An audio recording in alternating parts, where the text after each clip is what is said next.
Now we're going to start working on Chicky from her head and work all the way down to her bottom. Then, we'll attach safety eyes, stuffing, and finish up with the mouth. Okay, let's talk about tools and materials. So, on screen at the moment are the colors you are going to need, a main color yellow for her body and some orange for her mouth. You're also going to need an 8mm hook, needle and stitch markers, safety eyes, scissors, and some stuffing. We're going to start by making the magic ring. I'll be using white yarn to show you how to crochet in most of the videos, but go ahead and switch it up with other colors in your kit to match the project. Let's pull the yarn end out from the middle. It might seem like a bit of a mess right now, but no worries, we'll find it. Alright, now let's make a slip knot with crochet hook.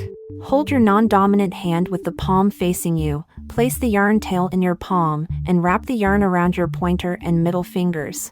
Pinch it here with your thumb and pointer finger. Now, grab your crochet hook, point it downward, insert it through the loop, and hook the yarn to pull it out. Release your thumb and pointer finger, and there you have it, a slip knot. Keep it loose, no need to fasten off. Now, grab the crochet hook and slip knot, and let's start wrapping the yarn. You can follow along or do it your own way.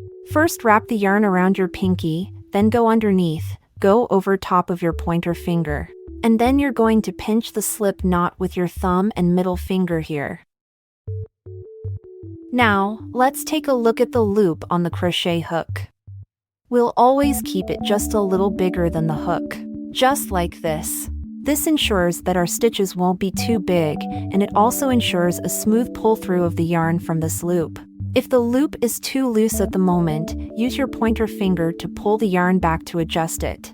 If this doesn't quite do the job, grab the yarn here and pull it, making it a bit tighter around your hand.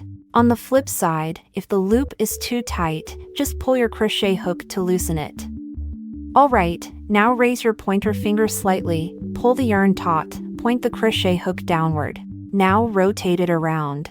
And then over the yarn. This is called yarn over. Now we're going to pull it through this loop. When the hook's tip is close to the loop, gently raise the crochet hook, ensuring a slight angle between the hook tip and the loop, just like this, then pulling the yarn through this loop. Then, rotate your hook back to its original position. Now, we're going to pull it tight. Next, let's get into making our first single crochet. Now, point the crochet hook downward. Then insert it in this loop here. Now rotate it around, and then over the yarn, we're going to pull it through this loop.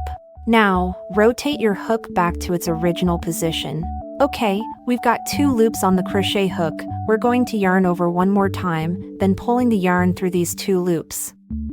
Alright, point the crochet hook downward, rotate it around and over the yarn.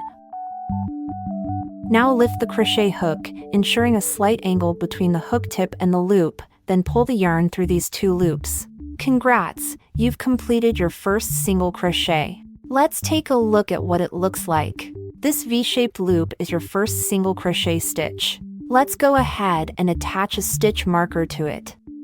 Remember, always place a marker on the first stitch of each round, so you can keep track of which round you're currently working on.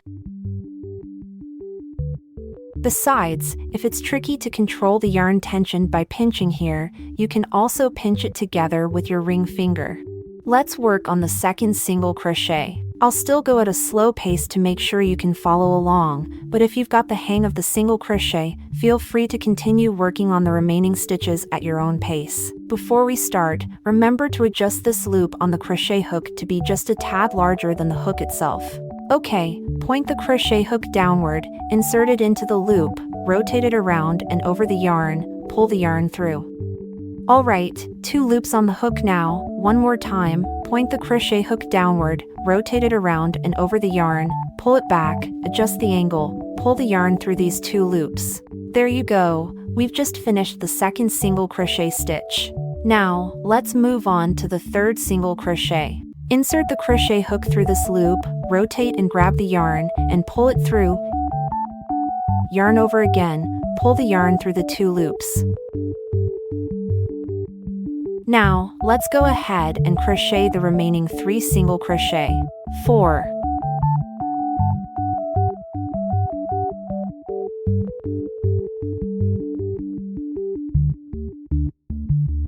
5.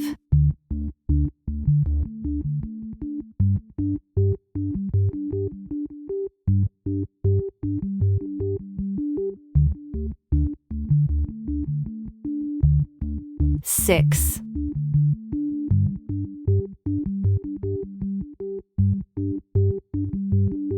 Now, let's do a quick count to make sure we've got the right number of stitches in this round. Each V shape is a stitch. If those V are a bit fuzzy, just count the little slightly dipped horizontal lines. Each one stands for a stitch.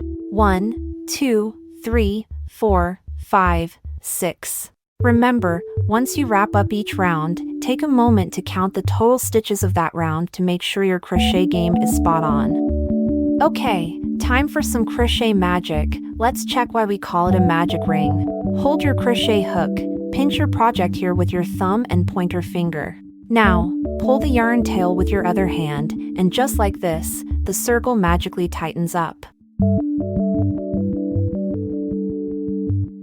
So far, the magic ring is all set, so the first round is done.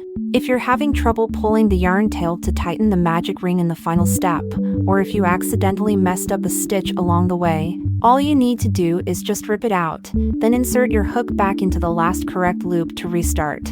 This is actually called frogging in crocheting because rip it sounds like ribbit, just like the sound a frog makes.